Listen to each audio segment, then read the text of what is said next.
El camino recto y angosto hacia la vida eterna. Conocer a Dios es vida eterna. Dios, el Padre de nuestros espíritus y cuerpos, las cosas fueron creadas espiritualmente primero, expiación mediante el derramamiento de sangre. Por el presidente Brigham Young. Un discurso pronunciado en el Tabernáculo, Gran Ciudad del Lago Salado, el 8 de febrero de 1857. Me siento algo obligado a venir aquí y hablar al pueblo, ya que he estado ausente por algún tiempo y otros han ocupado este púlpito. Quizás no hablaré por mucho tiempo, pero deseo continuar con algunas de las ideas que el hermano Cummings acaba de presentarles. Puedo testificar que cada palabra que ha dicho es verdadera, incluso en cuanto al avance de los santos a un galope de caracol. Aunque esa es una expresión algo novedosa, sigue siendo verdad, al igual que todo lo demás que ha planteado. Los puntos que se han presentado son principios de verdadera doctrina, ya sea que los consideren así o no. Uno de los primeros principios de la doctrina de la salvación es llegar a conocer a nuestro Padre y a nuestro Dios. Las Escrituras enseñan que esta es la vida eterna, que te conozcan a ti, el único Dios verdadero, y a Jesucristo, a quien has enviado. Esto es tanto como decir que ningún hombre puede disfrutar o estar preparado para la vida eterna sin ese conocimiento. Ustedes escuchan muchas predicaciones sobre este tema, y cuando la gente se arrepiente de sus pecados, se reúnen, oran, se exhortan mutuamente y tratan de obtener el espíritu de revelación. Buscan que Dios, su Padre, se les revele, para que puedan conocerlo y llegar a familiarizarse con Él. Hay algunos hechos simples y claros que deseo compartirles, y solo tengo un deseo al respecto, que tengan la comprensión para recibirlos, atesorarlos en sus corazones y reflexionar sobre ellos. Estos hechos son simples, basados en principios naturales, no hay misterio en ellos una vez que se comprenden. Quiero decirles, a cada uno de ustedes, que ya están bien familiarizados con Dios, nuestro Padre Celestial, o el Gran Elohim. Todos ustedes lo conocen bien, porque no hay ni una sola alma aquí que no haya vivido en su casa y habitado con Él durante años. Sin embargo, están tratando de llegar a conocerlo, cuando en realidad solo han olvidado lo que sabían. Les mencioné un poco sobre esto el pasado domingo, al hablar de olvidar las cosas. No hay nadie aquí hoy que no sea hijo o hija de ese ser. En el mundo de los espíritus, sus espíritus fueron engendrados primero, llevados a la vida, y vivieron allí con sus padres por eras antes de venir aquí. Esto quizás sea difícil de creer para muchos, pero es un sinsentido no creerlo. Si no lo creen, dejen de llamarlo Padre, y cuando oren, diríjanse a otro ser.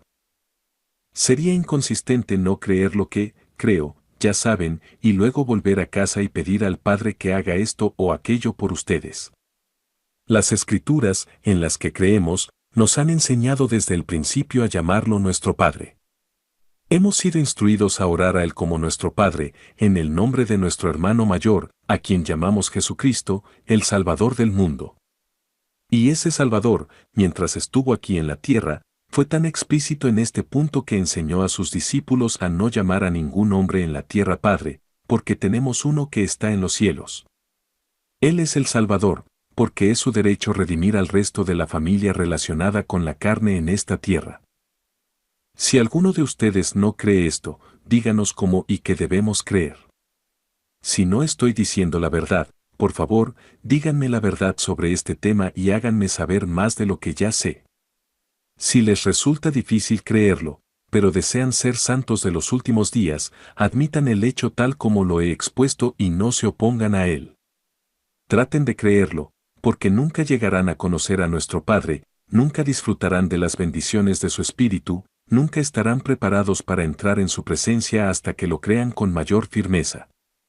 Por lo tanto, sería mejor que intentaran creer en este gran misterio sobre Dios. No me asombra que el mundo esté cubierto de misterio, ya que para ellos Él es un Dios desconocido, no pueden decir dónde habita, cómo vive ni qué clase de seres en apariencia o carácter.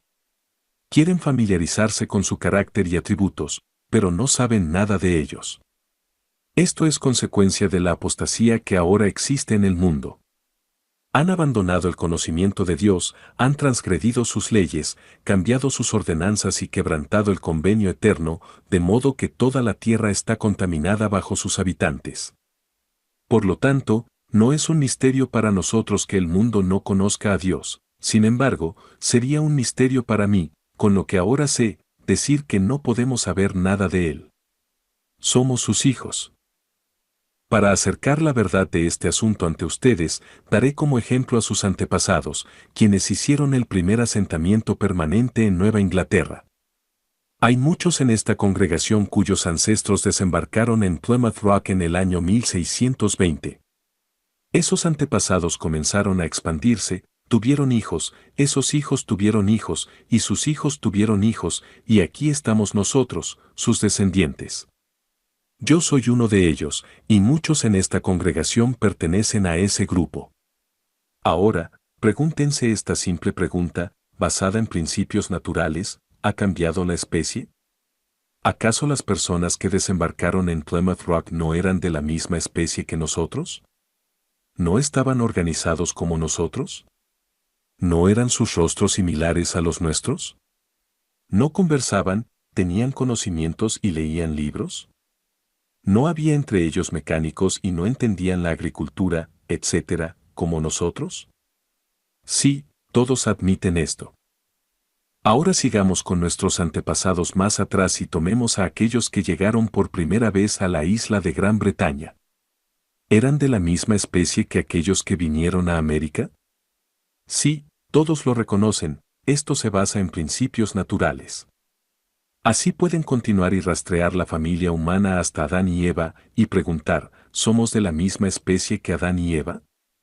Sí, todos lo reconocen, esto está dentro del ámbito de nuestro entendimiento. Pero cuando llegamos a ese punto, se baja un velo y nuestro conocimiento se corta.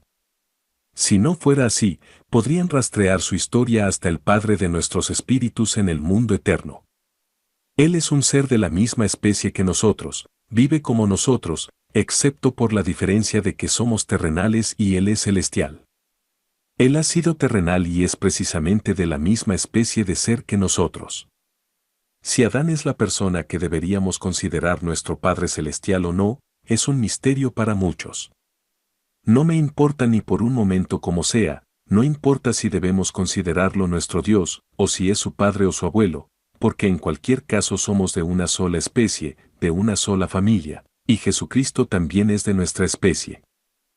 Pueden escuchar a los teólogos del día ensalzando el carácter del Salvador, intentando mostrar su verdadero carácter ante el pueblo y dar un relato de su origen.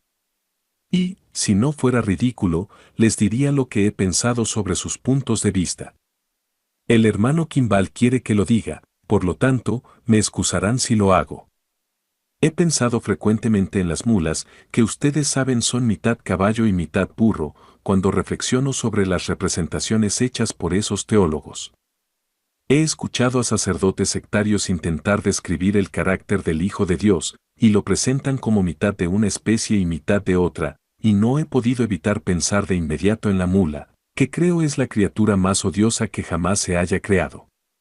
Me excusarán, pero así lo he pensado muchas veces.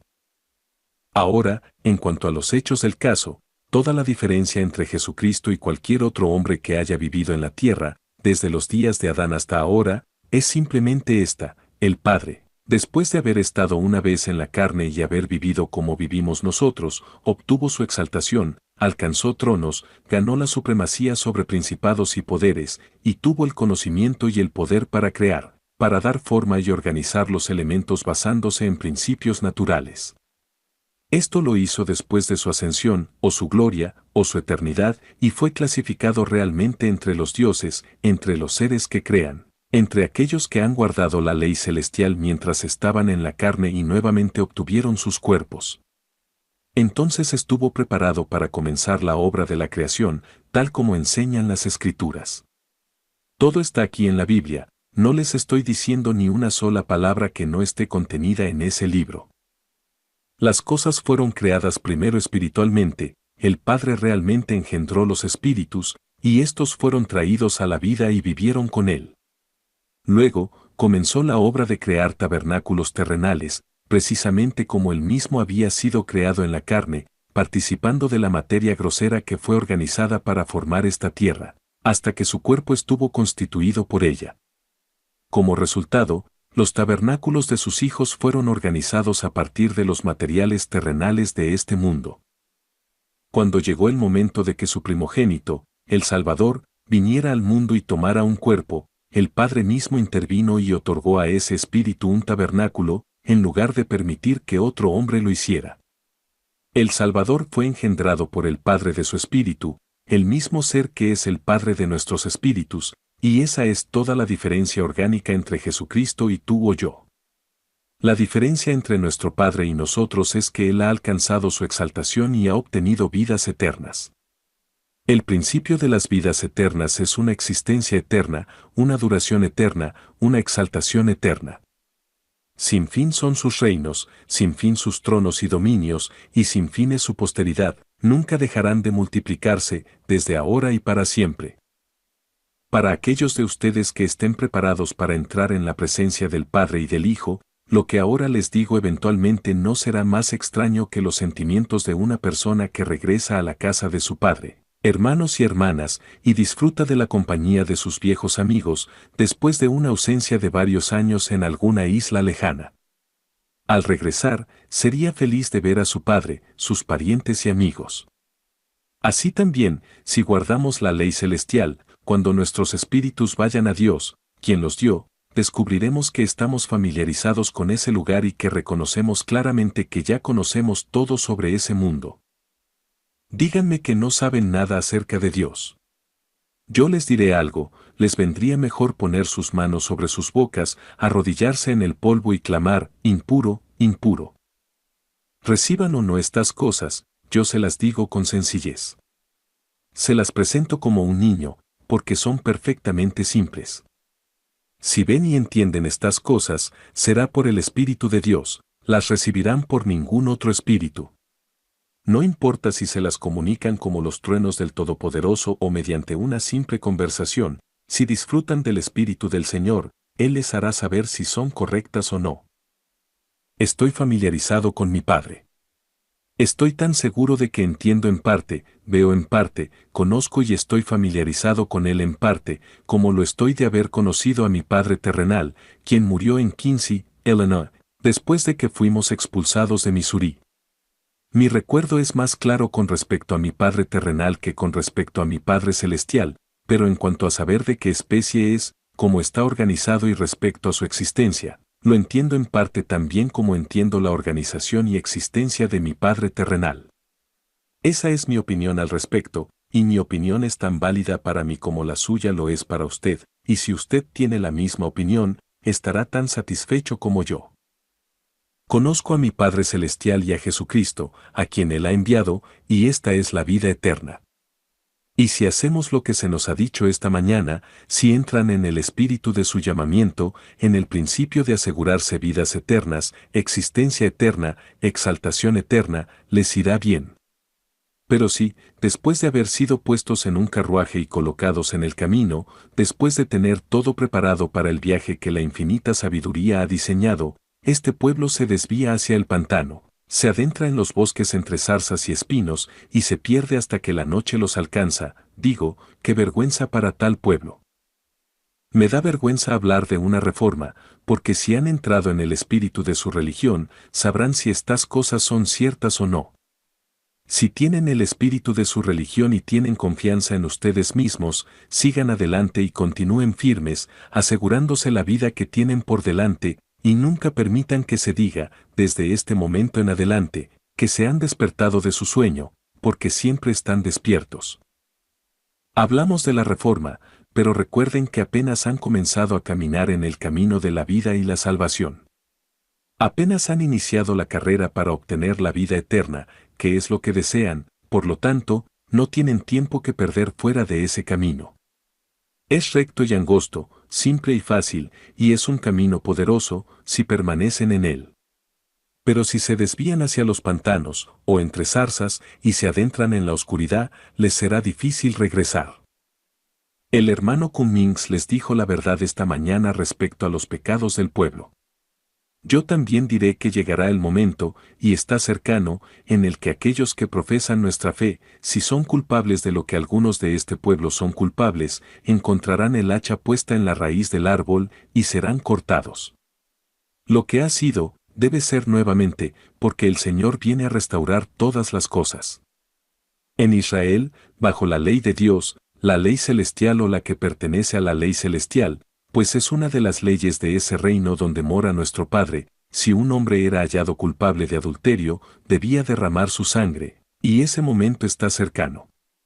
Pero ahora les digo, en el nombre del Señor, que si este pueblo no peca más y vive fielmente su religión, sus pecados les serán perdonados sin necesidad de quitarles la vida. Saben que cuando el hermano Cummings mencionó el amor al prójimo, pudo decir sí o no, según el caso, y eso es cierto. Pero quiero conectar esto con la doctrina que leen en la Biblia. ¿Cuándo amaremos a nuestro prójimo como a nosotros mismos? Primero, Jesús dijo que ningún hombre odia su propia carne. Se acepta que todos nos amamos a nosotros mismos. Ahora, si nos amamos correctamente, queremos ser salvos, queremos continuar existiendo, y deseamos entrar en el reino donde podamos disfrutar de la eternidad sin experimentar más dolor ni muerte. Este es el deseo de toda persona que cree en Dios. Ahora, tomen a alguien de esta congregación que tiene conocimiento sobre la salvación en el reino de nuestro Dios y Padre, alguien que conoce y entiende los principios de la vida eterna, y ve la belleza y excelencia de las eternidades que le esperan en comparación con las cosas vanas y necias del mundo.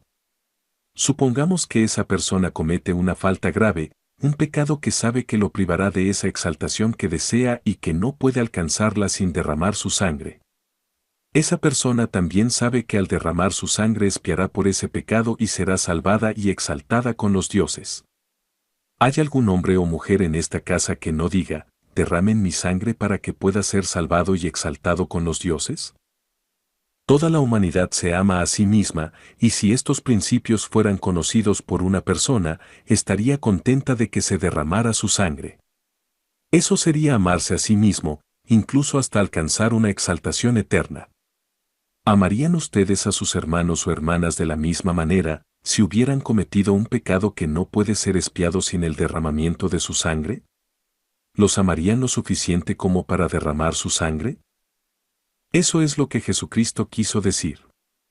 Él nunca dijo que debíamos amar a nuestros enemigos en su maldad, nunca. Nunca tuvo la intención de que interpretáramos así sus palabras, su lenguaje fue dejado tal como está para aquellos que tienen el espíritu para discernir entre la verdad y el error. Fue dejado así para quienes pueden discernir las cosas de Dios. Jesucristo nunca quiso decir que debíamos amar a un hombre malvado en su maldad. Ahora, tomen a los malvados, y me refiero al momento en que el Señor tuvo que matar a cada alma de los israelitas que salieron de Egipto, excepto a Caleb y Josué. Los mató a manos de sus enemigos, por la plaga y por la espada. ¿Por qué? Porque los amaba, y le había prometido a Abraham que los salvaría.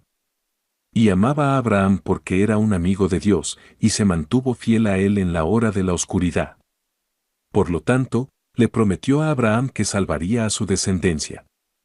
No podía salvarlos de otra manera, porque habían perdido su derecho a la tierra de Canaán al transgredir la ley de Dios, y no podrían haber expiado su pecado si hubieran vivido. Pero al morir, el Señor podría resucitarlos y darles la tierra de Canaán, lo que no podría haber hecho de otra manera. Podría referirme a muchos ejemplos en los que hombres han sido justamente ejecutados para expiar por sus pecados. He visto a decenas y cientos de personas para quienes habría habido una oportunidad, y en la última resurrección la habrá, si sus vidas hubieran sido quitadas y su sangre derramada en el suelo como un incienso humeante para el Todopoderoso.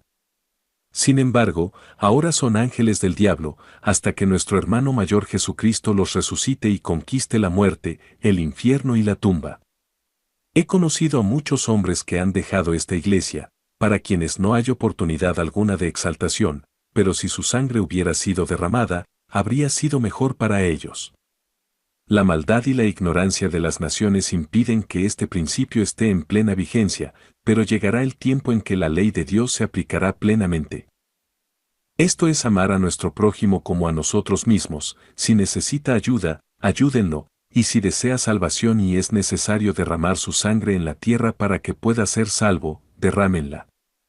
Cualquiera de ustedes que entienda los principios de la eternidad, si ha cometido un pecado que requiere el derramamiento de sangre, excepto el pecado para muerte, no estaría satisfecho ni encontraría descanso hasta que su sangre fuera derramada, para obtener la salvación que desea. Así es como se ama a la humanidad. Cristo y Belial no se han hecho amigos, nunca se han dado la mano ni han acordado ser hermanos o estar en buenos términos. No, nunca lo harán, porque están diametralmente opuestos. Si uno conquista, el otro es destruido. Uno u otro debe triunfar y eliminar por completo a su oponente. La luz y las tinieblas no pueden habitar juntas, y así es en el reino de Dios. Ahora, hermanos y hermanas, ¿vivirán su religión? ¿Cuántas veces les he hecho esta pregunta? ¿Vivirán los santos de los últimos días su religión? Me avergüenza hablar de una reforma entre los santos, pero me alegra ver que el pueblo, conocido como santos de los últimos días, está esforzándose ahora por obtener el espíritu de su llamamiento y de su religión. Apenas están comenzando en el camino, apenas despertando de su sueño. Parece como si casi todos fueran como niños, somos solo niños en cierto sentido. Así que comencemos, como niños, y caminemos por el camino recto y angosto, vivamos nuestra religión y honremos a nuestro Dios. Con estas palabras, ruego al Dios de Israel que los bendiga para siempre, porque son el mejor pueblo sobre la tierra. Puedo decir que me siento feliz de que lo estén haciendo tan bien como lo están. Sigan creciendo en todas las gracias del Espíritu de Dios hasta el día de su venida, el cual deseo con todo mi corazón. En el nombre de Jesucristo. Amén. Resumen. El discurso de Brigham Young, pronunciado en el tabernáculo de Salt Lake City el 8 de febrero de 1857, aborda varios temas importantes relacionados con la doctrina del Evangelio, la naturaleza de Dios y la conducta moral de los santos de los últimos días. Young comienza destacando la importancia de la obediencia a las leyes de Dios y la necesidad de vivir la religión de manera auténtica y fiel. Critica a aquellos que profesan la fe, pero que no siguen los mandamientos de Dios, advirtiendo que el tiempo está cerca cuando los que no se arrepientan serán juzgados severamente. Uno de los puntos clave del discurso es la idea de la ley celestial, en la que los pecados graves, como el adulterio, requieren el derramamiento de sangre para la expiación. Una doctrina que Young menciona está relacionada con las leyes de Dios que fueron aplicadas en Israel en el pasado. Según Young, aquellos que cometen pecados que ponen en peligro su exaltación podrían ser salvos si su sangre fuera derramada, lo cual sería una muestra de amor tanto por ellos mismos como por sus hermanos. Young también señala que no se debe amar a las personas en su maldad, aclarando que Cristo nunca mandó a amar a los malvados en su maldad, sino que los actos de justicia, como las medidas severas que Dios tomó contra los israelitas, son a veces necesarios para su salvación futura. El discurso finaliza con un llamado a los santos a vivir plenamente su religión, evitar el pecado y caminar por el camino recto y angosto que conduce a la vida eterna. Young expresa su alegría por el esfuerzo de los santos por despertar de su letargo espiritual y comprometerse nuevamente con las enseñanzas del Evangelio. Este discurso de Brigham Young es una exhortación poderosa a la rectitud y a la completa dedicación a la fe. Young aborda temas doctrinales profundos y, en algunos casos, controvertidos, como la expiación mediante el derramamiento de sangre para ciertos pecados graves, lo que refleja una interpretación estricta de la justicia divina. Su mensaje también enfatiza la importancia de la obediencia y la reforma espiritual constante, aludiendo a la responsabilidad personal de cada miembro de la Iglesia de cumplir con las expectativas divinas. La reflexión más destacada que surge de este discurso es el llamado a amar a los demás de una manera que promueva su salvación, incluso si eso implica medidas difíciles. Este amor fraternal no se trata solo de perdonar o tolerar la maldad, sino de ayudar a los demás a cumplir con los principios divinos para asegurar su vida eterna. Además, Young subraya la importancia de la autodisciplina, la obediencia y la vigilancia constante en la vida religiosa, instando a los santos a no desviarse del camino de la salvación. El mensaje de Brigham Young resuena con un sentido de urgencia espiritual, recordando a los santos la necesidad de estar siempre despiertos y comprometidos con su fe. Esta reflexión nos invita a pensar en cómo nos esforzamos por vivir nuestra religión de manera íntegra y cómo podemos apoyar a los demás en su camino hacia la exaltación. Nos recuerda que la vida eterna y la exaltación son los objetivos supremos y que para alcanzarlos debemos estar dispuestos a hacer sacrificios y a mantenernos fieles, incluso ante desafíos.